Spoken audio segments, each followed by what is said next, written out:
우리 인생은 근본적으로 선물입니다. 우리 인생 자체가 선물이기 때문에 내가 많은 노력을 해서 무엇을 얻었다고 해도 내 인생 자체가 선물이기 때문에 그 모든 것도 다 선물입니다. 그리고 선물을 주시는 분은 하나님이십니다. 물론 하나님께서 우리에게 선물을 주시는 통로는 다양합니다. 부모를 통해서는 생명을 주시고 또 가정을 통해서 형제자매와 사이에서 또 자라나고 또 학교에 가면 선생님들에게 배우고 또 교회에 와서 예수님께 영적인 생명을 얻고 또 영적으로 자라나게 됩니다. 선물을 받아서 부지런히 일하고 그 선물을 키운 사람은 하나님이 또 그 사람을 통해서 다른 사람에게 선물을 주시는 통로로 사용되게 됩니다. 여러분 신약성경 야고보서 4장을 한번 찾아보세요.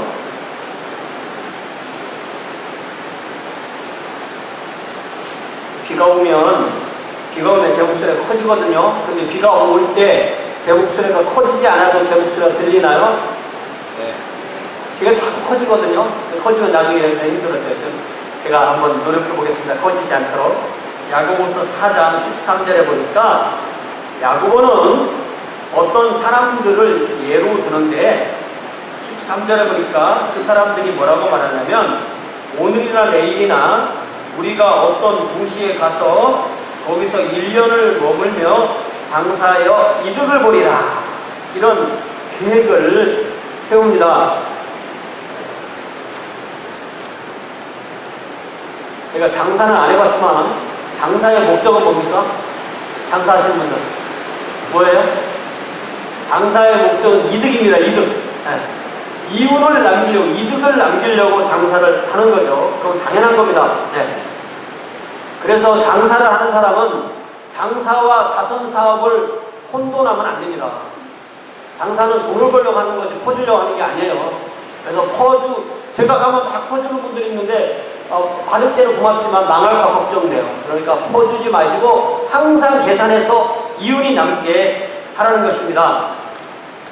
장사는 미천을 들여서 노동을 하고 수고를 하고 머리를 쓰고 마음을 써서 이윤을 남겨야 됩니다. 야고보는 이런 계획이나 그것을 실행하는 그 자체가 잘못됐다고 말하는 것이 아니에요.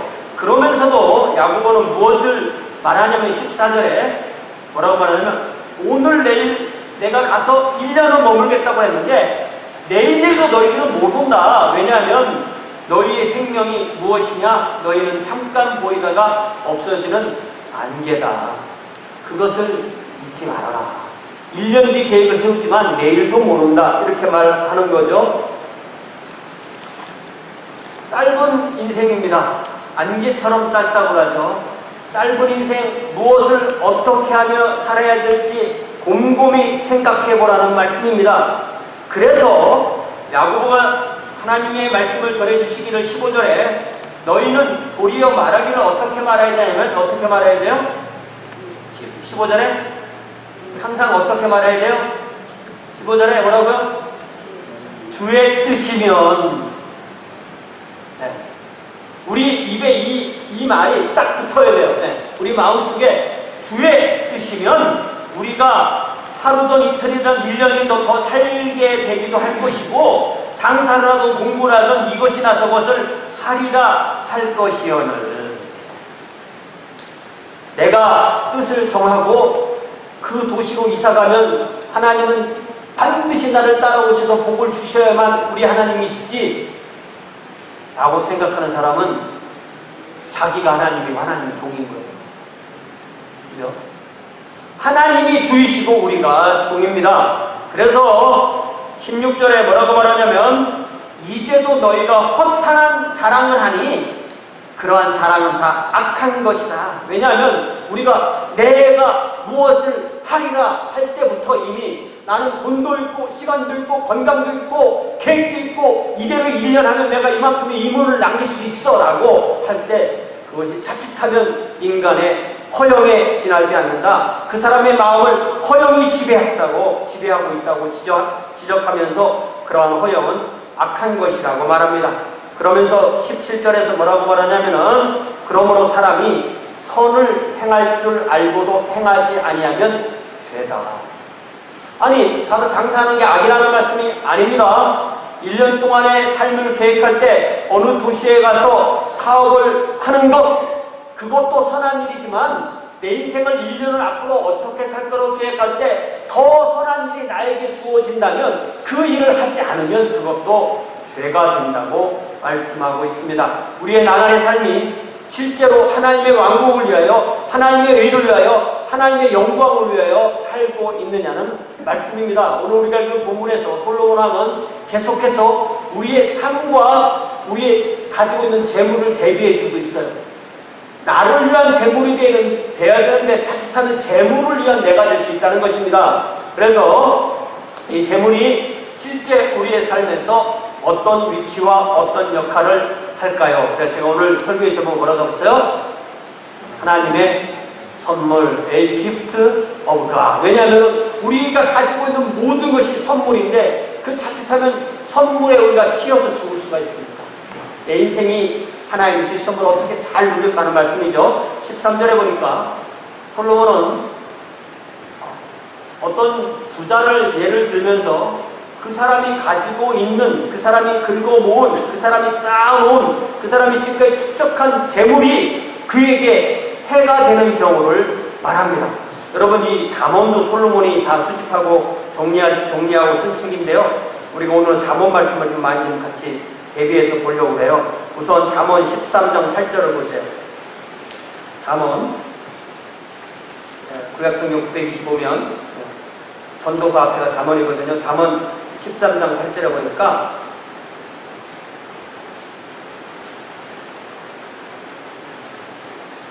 사람의 재물이 자기 무엇이 생명의 속전일 수는 있으나 가난한 자는 어떻게 된다고요? 협박을 받을 일이 없느니라. 그러니까 많이 이 속담이라는 걸 원래 이렇게 많이 줄여놓는 겁니다. 어떤 사람이 돈이 많아요. 어떤 사람이 그 사람에게 가서 죽을래 돈을 내 이렇게 말합니다. 그러면 자기가 가지고 있는 돈 때문에 안 주는 거예요. 근데 가난한 사람은 어떻게 된다고요? 돈이 없으니까 그런 일이 안 생긴다고. 옛날에 어떤 영화로 봤더니 어떤 부잣집을 부타니까 거지 아버지가 거지 아들한테 우리 집은 저렇게 안 타서 좋지. 이런 비슷한 얘기죠. 네. 비슷한 얘기입니다. 그러니까 이 재물이 많은 사람은 어떤 그 여러 가지 위험에 오히려 더 노출될 수가 있다는 것입니다. 재물 때문에 생명을 위협받습니다. 재물을 지키겠다고 사람을 사서 경비를 쫙 맡겼는데 그 경비가 나를 죽이면 어떡해? 권력의 최고의 권력까지 올라갔는데 내 생명을 지켜달라고 지위를 주고 무기를 줘서 나를 지키라고 했는데 그 사람이 나를 죽이면 그 방법이 없는 겁니다. 그렇기 때문에 그 사람이 가지고 있는 재물이나 그 사람이 가지고 있는 지위가 오히려 그 사람에게 해가 될 수가 있다는 것입니다. 그래서 14절에서는 또 어떤 자연재해나 질병이나 여러 가지 불행으로 그에게 정말 먹지 못하고 자지 못하고 악착같이 모은 재물을 다 잃고 간신히 생명만 보존하는 경우도 있다고 말씀하고 있습니다. 그래서 정말 그 모든 것을 다 모아서 자식에게 그걸 좀 남겨주려고 했는데 자식에게 남겨줄 것이 없는 그런 상황을 생각해 보라는 것입니다. 그래서 15절에 보니까 아무것도 남지 않아서 마치 모태에서 벌거벗고 나온 것처럼 알몸만 남을 수가 있다는 것입니다. 아니, 아무리 많은 재산을 가졌다 할지라도 실제로 하나님께서 부르실 때는 이 세상에서 가장 부자인 사람이나 가장 가난한 사람이나 다 빈몸으로 와서 빈몸으로 하나님 앞에 가는 것입니다. 그렇기 때문에 아무것도 가지고 가지 못하는 거죠. 그래서 이것을 한자로 정리한 말이 바로 공술의 공수거 이렇게 말을 하는 거죠. 자, 그래서 16절에 보니까 이게 큰 불행이다. 재산이 많은 것이 오히려 큰 불행이 될 수도 있다. 일생을 바쳐서 한 수고가 오히려 바람을 잡는 것처럼 헛될 수밖에 없는 경우가 있다는 것입니다. 그래서 17절에 보니까 그 사람에게 남은 것은 세 가지가 남는데, 하나는 뭐예요? 근심. 또 하나는 뭐예요? 질병. 고통을 말합니다. 고통. 그리고 또 하나는 뭐예요? 분노. 일평생을 어두운 곳에서 먹으면서 이 세 가지를 곱씹으면서 죽을 날만을 기다린다는 것입니다. 이런 사람이 있을까요? 없을까요? 세상에 이런 사람이 있을까요? 여러분 생각하지 마시고, 누구? 뭔가를 해서 열심히 모았는데 법을 어겼어요. 법만 어길 뿐만 아니라 사람도 죽였어요. 드러났어요. 재판받고 평생을 모든 재산 다 뺏기고 평생을 어두운 감옥에서 이 세 가지 가운데 살고 있는 사람이 있을 수도 있는 거죠. 그것이 실제적인 감옥이 아니라도 그런 감옥과 같은 상황에서 이렇게 근심과 질병과 도나와 분노 가운데 일생을 보낼 수도 있다는 것입니다. 그래서 솔로몬이 말하고자 하는 것은 그 재물을 정당한 방법으로 모았느냐 아니면 부정한 방법으로 모았냐는 점을 우선 말해주고 있습니다. 자, 우선 여러분 또 다시 잠언을 보면, 잠언 13장 23절에 보면, 잠언 13장 23절에 보면 똑같은 장이죠. 잠언 13장 23절에 보니까 어떻게 말했어요? 가난한 자는 밭을 경작함으로 양식이 많아지거니와 불의로 말미암아 가산을 탕진하는 자가 있느니라. 가난해도 조상 대대로 받은 그 땅에서 부지런히 노동하면 먹고 살 수는 있다는 것입니다. 좀 더 하나님의 복을 주시면 가난에서 벗어날 수도 있습니다.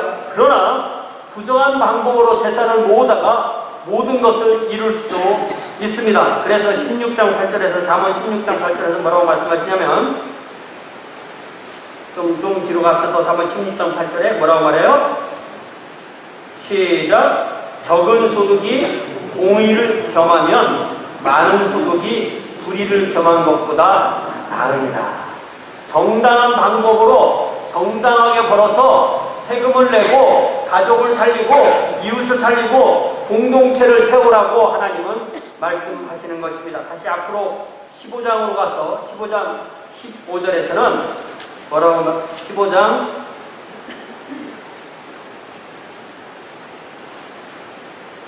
16절에서는 뭐라고 말씀하시냐면, 잠언 15장 16절 시작. 가산이 적어도 여호와를 경외하는 것이 크게 구하고 번뇌하는 것보다 나으니라. 무슨 말씀이에요? 하나님을 경외하고 마음의 기쁨과 평화를 누리며 사는 나날이, 그게 정말 행복한 삶이라는. 그러니까 행복은 재산순이 아니에요. 학생들은 행복은 성적순이 아니에요 그러지만 어른들은 행복은 재산순이 아니에요 라고 정리할 수 있겠습니다. 그러면서 이제 18절에서 전도서 5장 18절에서 솔로몬은 정말 그럼 행복하게 살려면 어떻게 살아야 되느냐. 18절에, 자 18절 말씀 보여주세요. 18절에 이렇게 사는 게 행복한 거라고 이 한 절에 다 넣어놨어요. 이거를 제가 네 가지로 순서대로 말씀드릴게요. 자, 18절 말씀 한번 합치고 시작. 사람이 하나님께서 그에게 주신 바 그 일평생에 먹고 마시며 해 아래 사는 모든 수고 중에서 낙을 보는 것이 선하고 아름다움을 내가 보았나니 그것이 그의 몫이로다. 이게 좀 복잡해요. 그래서 이걸 제가 딱딱딱딱 네 가지로 잘라서 말씀드릴게요. 첫 번째는 이 말씀이 뭐냐면,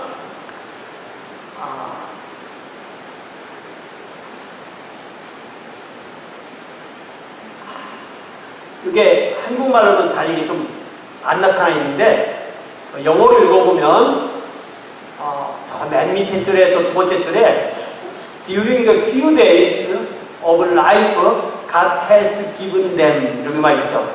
우리의 삶은 하나님이 주신 선물이라는 것을 첫 번째 인식하라는 거예요. 내 삶은 근본적으로 하나님의 선물이다. 나의 생명과 나의 재능과 나에게 맡겨주신 모든 것, 내가 그걸 가지고 더 벌어서 늘려놓은 모든 것은 하나님의 나에게 주신 선물임을 깨닫고 인정하고 하나님을 경배하는 자세로 일관해야 된다는 것이 우리 삶이 행복하게 살 수 있는 첫 번째 원칙인 거죠. 두 번째 원칙은 우리 일평생이라는 삶은 짧은 삶이다. A few days다. 라고 말하는 것. 우리 일평생을 가장 오래 사는 사람은 120년을 사는데요. 120년을 산다 해도 영혼에 비교하면 순식간에 사라지는 것처럼 짧다는 것을 깨달아야 됩니다. 그렇기 때문에 그래야만 우리가 이 짧은 생애의 기간 동안에 하나님께 집중할 수 있습니다. 세 번째는 해 아래서 하나님이 허락하신 그 짧은 생애 동안에 주시는 생업에 힘을 다하여 수고해야 됩니다. 저기 보면은 해 아래에서 하는 모든 수고 중에서 되어 있죠. 그러니까 성경은 열심히 일하는 것을 결코 정죄하지 않습니다. 하나님이 나에게 주신 그 생업에 힘을 다해서 수고하는 것입니다. 그러면 넷째로 그 결과 하나님이 채워주시는 것으로 먹고 가족을 살리고 이웃을 살리고 공동체를 살리고 인간관계를 맺고 먹고 마시고 즐기는, 먹고 마시고 즐기려면 반드시 돈이 들어가는 거예요. 그 돈을 내가 내서 남을 먹이는 입장이 되라, 얻어먹는 입장이 되지 않고 열심히 수고해서 남을 먹일 수 있다고 그렇게 말씀하시는 것입니다. 그러면서 이것이 하나님께서 그에게 나누어 주신 몫이다. 이렇게 해서 저는 이 포션, 또 내지는 저기는 낫이라고 번역했죠. 이걸 생각하면은 피자 생각나요. 피자를 자를 때 내 거는 좀 작아 보여. 하나님이 나에게 주신 그것이다라고 말씀하시는 거죠. 그러면서 19절에서 다시 솔로몬은 우리에게 하나님을 신뢰하도록 이끕니다. 하나님이 각 사람에게 일을 주시고 그 일을 수고함으로 재물과 부유도 주시고 그 결과 그것을 누리고 즐거워하는 것이 바로 하나님의 선물이라고 분명하게 선포합니다. 자, 다시 한번 우리 19절하고 18절을 정리해서 다시 온 거와 똑같은 내용입니다. 그렇지만 다시 한번 읽어봅시다. 시작. 또한 어떤 사람에게든지 하나님이 재물과 부유를 그에게 주사 능히 누리게 하시며 제 몫을 받아 수고함으로 즐거워하게 하신 것은 하나님의 선물이다. 자, 저 19절 말씀에서 내가 한 단어를 딱 찍는다고 뭘 찍겠어요? 사람마다 다 다를 것 같아요. 어떤 사람은 하나님의 선물 입에 들 사람이 있겠지만 제가 이 규절에서 가장 강조하고 싶은 말씀은 뭐냐면 수고하고, 수고하지 않는데 먹을 수 없습니다. 누구나 다 열심히 일하며 살지 나는 조금 열심히 덜 일해도 먹었어 이런 사람 없어요. 남에게 베풀며 살려면 열심히 일해야만 다른 사람을 베풀 수가 있는 겁니다. 그래서 솔로몬은 잠언에서 한 번도 게으름을 칭찬한 적이 없어요. 그러니까 저와 여러분은 누가 이렇게 말할 때 최정이 참 게을르다, 이게 좀 부끄러운 얘기. 여러분을 생각할 때 참 부지런해, 성실해, 근면해, 이 말씀을 들어야 되는데요. 자, 그래서 제가 잠언을 다시 한번 보려고 합니다. 잠언 21장 25절부터 몇 절을 볼 건데요. 다시 잠언 25장으로 가보세요. 이 솔로몬은 얼마나 이야기를 재밌게 하는지, 정말 짧은 이야기지만 그 안에 많은 얘기를 섞여 있는 거예요. 잠언 21장 25절.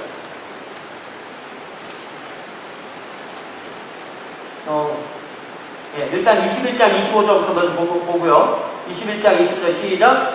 게으른 자의 욕망이 자기를 죽이나니 이는 자기 손으로 일하기 싫어합니다. 이 사람 욕망이 있어요, 없어요? 이 사람이 욕망이 있습니까, 없습니까? 있죠. 그런데 그 욕망이 어디에만 있는 거예요? 머릿속에만 있는 거죠. 실제로 일을 해요, 안 해요? 안 하죠. 그러니까 욕망이 있지만 그 사람을 살려주는 욕망이 되지 못한다는 것입니다. 자, 그래서 26장을 가보세요. 26장이 참 정말 여러 가지 말씀이 여기에 섞여 있는데요. 26장 13절에 보니까 26장 13절 뭐라고 말한다고요? 게으른 자는 뭐라고 말한다고? 길에 사자가 있다, 거리에 사자가 있다, 이런 말이에요. 일하러 출근해야 되는데, 시장에 장사하러 가야 되는데, 물건 내러 가야 되는데, 일하러 가야 되는데, 출근 안 해. 왜 안 하냐고 물어보니까 길에 나가면 사자가 있으면 죽어요. 막 나간다는 거예요. 게으른 자들이 핑계 댄다는 말이죠. 자, 두 번째 14절에서 뭐라고 말해요? 문짝이 돌조기를 따라서 도는 것 같이 게으른 자는 어떻게 해요?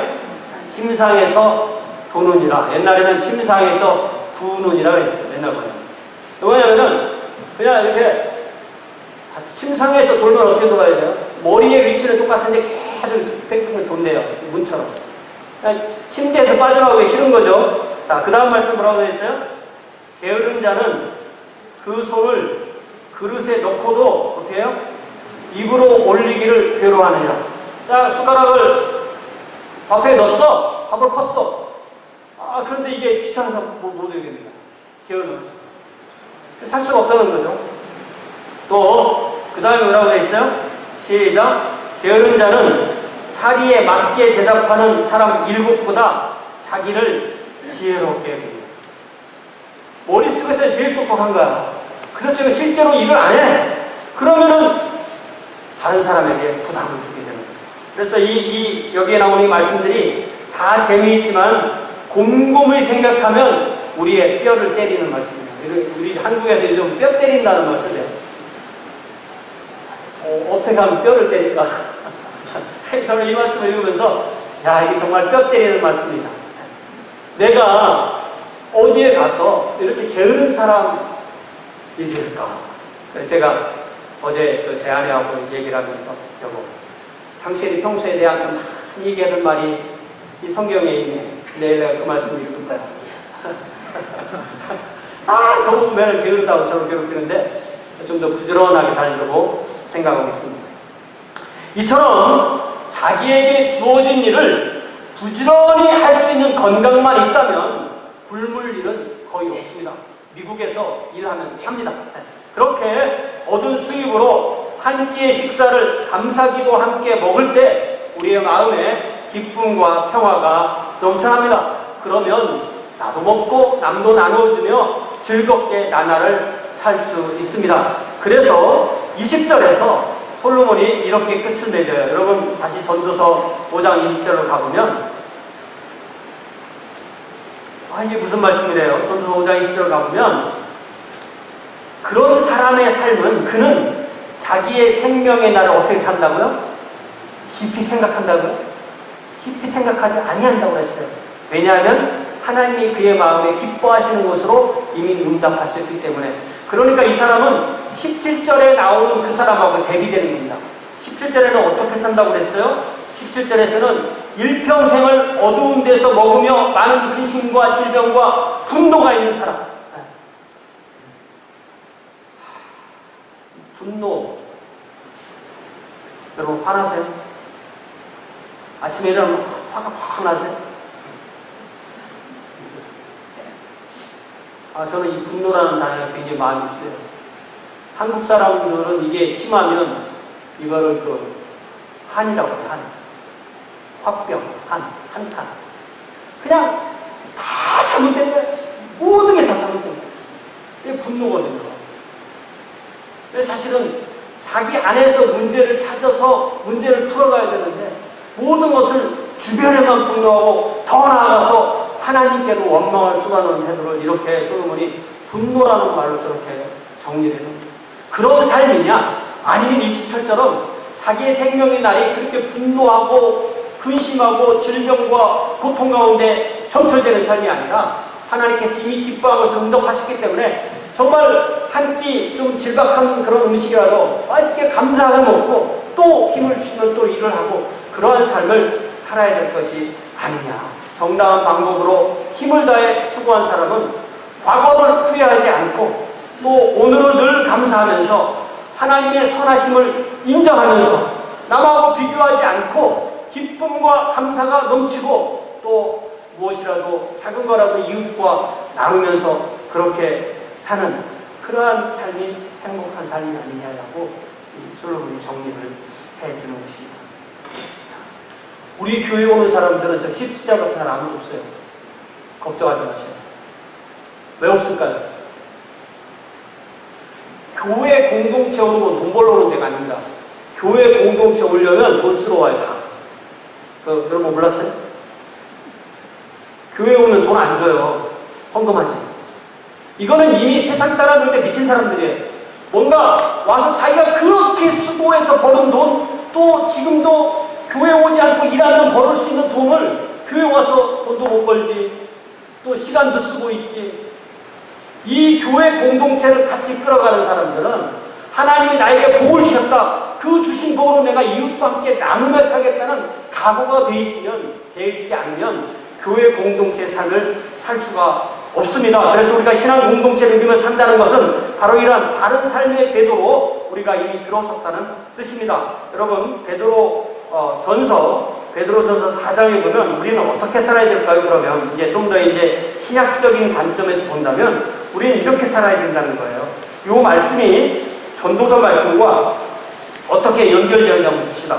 베드로전서 4장, 제가 지난 송구영 시대 본 말씀인데 다시 한번 봤으면 좋겠어요. 자, 4장 7절에서 뭐라고 권면합니까? 우리의 인생에 세상에 살 수 있는 날이 그렇게 길지 않다는 거예요. 신약성에 382면 우리의 인생이 그렇게 기회가 길지 않으니 정신을 차리고 깨어서 기도하라고 하십니다. 첫 번째는 어떻게 살아야 돼요?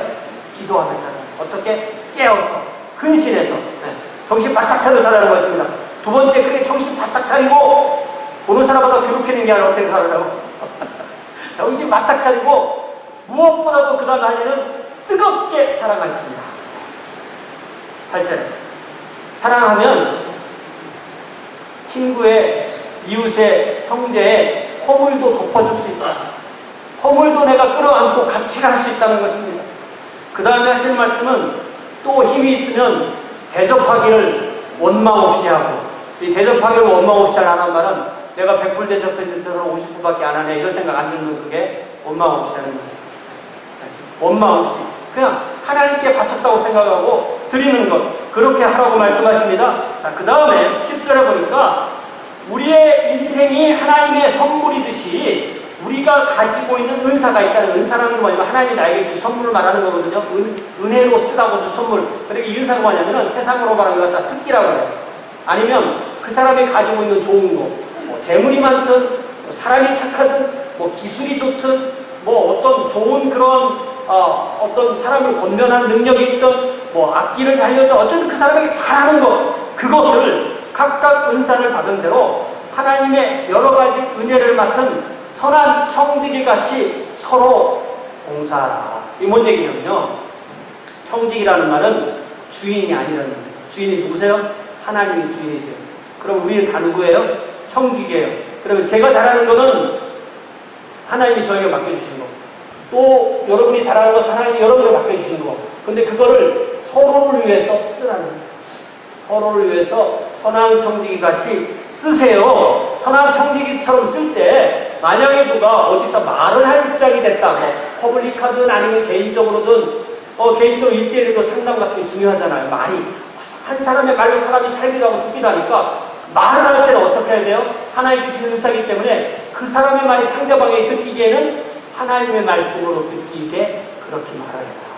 또 봉사를 하려면, 누구를 도우려면은 네 힘으로 했다고 생각하지 말고 하나님이 주셨다는 힘으로 한 것처럼 그렇게 해라. 그러면 네가 하는 모든 일 때문에, 너 때문에 하나님이 영광을 받는 것이 아니라 내가 그렇게 함으로써 범사에 예수 그리스도로 말미암아 하나님께서 영광을 받으시게 하는 것이 그의 삶이다. 이렇게 말씀하셨습니다. 기가 막히죠. 우리가 이렇게 살고 있나요? 이렇게 하면은 교만이 들어설 자리가 없어요. 다 해놓고 시간, 재물, 재능 다 쏟아붓고 내가 했다고 하면은 끝나는 거예요. 다 예수 그리스도로 인하여 하나님께서 받은 영광이 다 날아가는 거예요. 그것이 없어질 때, 그것이 바로 청직이거든요. 청직, 관리, 매니저. 이렇게 저와 여러분을 인하여서 이 한 주간도 우리가 있는 그곳에서 하나님의 은사가 흐르고, 그래서 하나님께서 예수 그리스도를 말미암아 영광을 받으시는 그런 저 여러분 될 수 있도록 이 시간 한번 하나님 앞에 주님 저 이렇게 살겠습니다. 이 한 주간 이렇게 살겠습니다라고 기도하는 시간을 갖겠습니다. 함께 우리가 30분 말씀을 듣고 한 3분 기도할 때 주님 제가 저에게 주신 이 은사를 이렇게 주님의 이름으로 사용하겠습니다 라고 하나님 앞에 기도하시기 바랍니다. 함께 기도하겠습니다.